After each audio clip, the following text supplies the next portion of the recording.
Can I Not Marry Audio Web Novel Chapter 36, A Passerby in a Windy Mess. Holding the lunch Auntie Wu made, Du Lacey sat in Lao Fang's car. She hastily came to Lian Enterprises headquarters. When she got out of the car, she looked up at tall office buildings. The president is in one of these offices. This is the first time she truly felt the president is superior. Madam, why don't I accompany you? Lao Fang suggested. No, you go busy with the things you need to do.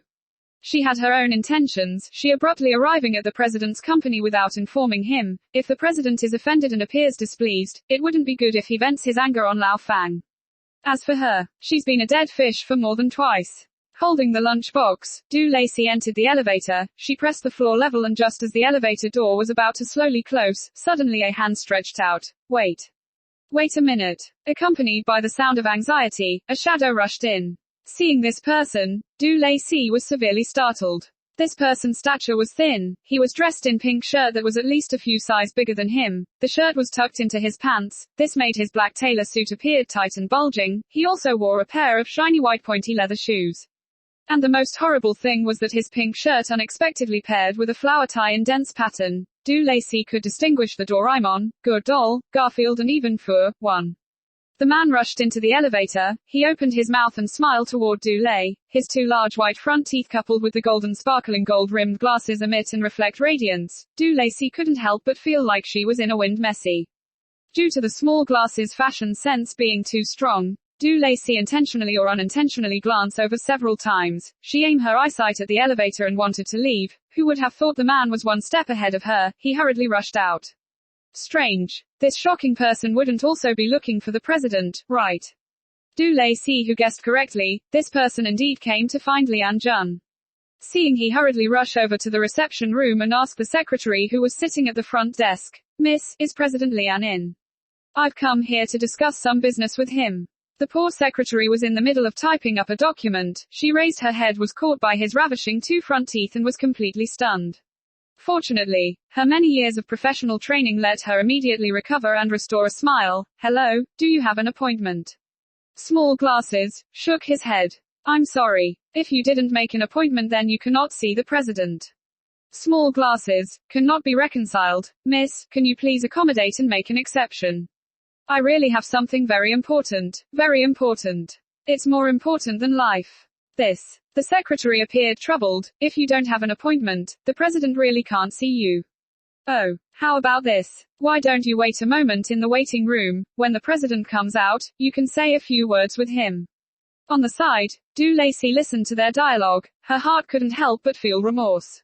This isn't how it's played out in dramas. Seeing the president required one make an appointment in advance before making arrangements to travel. Unlike her, who rushed here. The president most certainly wouldn't have the time to see her. She might as well wait for him to come out and then give him the lunch. Thinking of this, Du Lacey sat down on the sofa and waited. She hadn't sat long when Small Glasses came over appearing frustrated. Alas, the current morals of the world, it's very difficult for unknown people like us to see the president are. He sighed, suddenly stared at Du Lacey and asked, are you also here to see President Lian?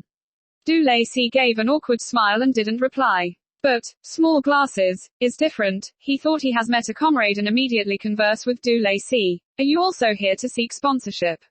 Seek sponsorship? Du Lacey shook her head. Oh, you're not. The eyes behind the gold-rimmed glanced at the lunchbox with Du Lacey's hands and suddenly said, I know.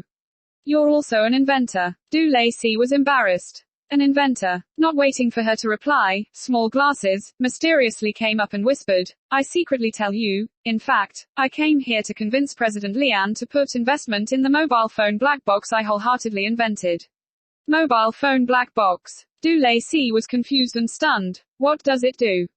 Of course it's useful. I can assure you, this mobile phone black box I created will become one of the greatest inventions of the 20th century. Small Glasses vowed with assurance. Seeing Du Lacey still appearing puzzled, he simply pulled out a black bag from his pockets. A swarthy object appeared, swaying in front of Du Lacey. You see, this is the mobile phone black box I've spent 5 years of research and development on.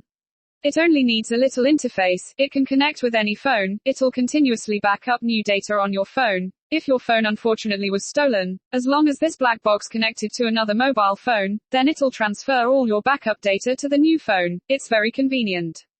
Small glasses, said while eagerly staring at Du Lacey. So, you think my invention is not bad, right?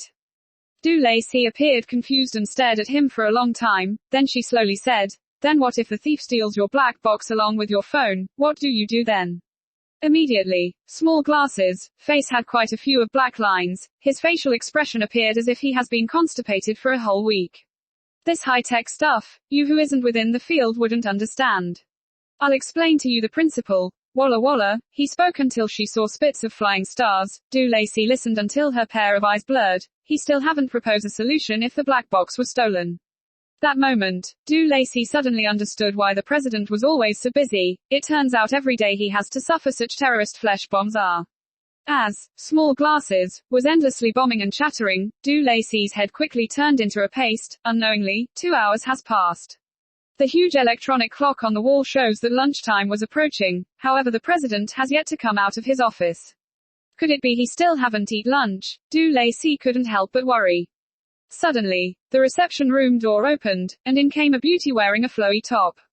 In this world, there are different types of beauty. Some are born with beauty, some possess extraordinary temporal beauty, some beauty were good at dressing themselves up. All in all, there were various types. But this beauty before Du Lacey, she couldn't help but sigh in her heart. Such a hot body, not to mention a pretty face, more importantly the powerful aura when she walked in, one couldn't help but glance at her a few more times. The beauty walked to the secretary desk and confidently asked, is President Lian in? It's Miss Chia. President Lian have waited a long time for you, please come in, come in. So this the beauty was welcomed into the president's office. When the office door opened and closed, Du Lacey faintly saw a familiar back figure standing by the window. Oh, this year, beauty is very popular. On the side, Small Glasses, sigh. What are you saying? Du Lacey didn't know why, but she felt muffled.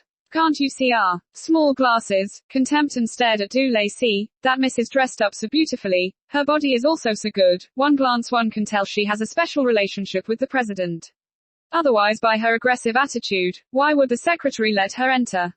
He said, let out a long sigh. A brave hero will find it difficult to get past an outpost that is occupied by a beautiful woman Perhaps President Lian's wife is still waiting for him to return for dinner, yet he is here free and unfettered. Sad and pitiable. Arush. Hey, where are you going?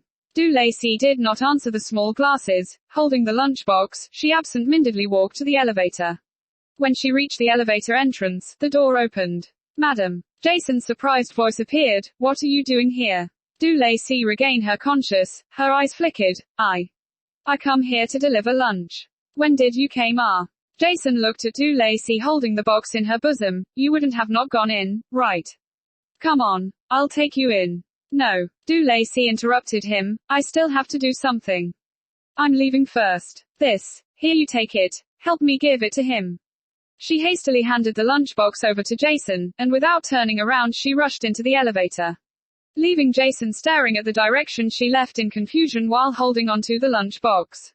15, 14, 13, 9, 8, 7. The numbers on the elevator constantly lit up, making Du Lacey feel very anxious. The president's back figure standing in the office and the beauty's figure constantly appeared in front of her, swaying until their two figures overlapped together, causing her chest to tighten. This feeling was terrible. However, soon, her mood will be even worse. Because, when Du Lacey stumbled out of the elevator and exited the company's big entrance, a certain person's shadow stood in front of her. A lazy playful voice rang in her ear. Baby, don't rush to leave.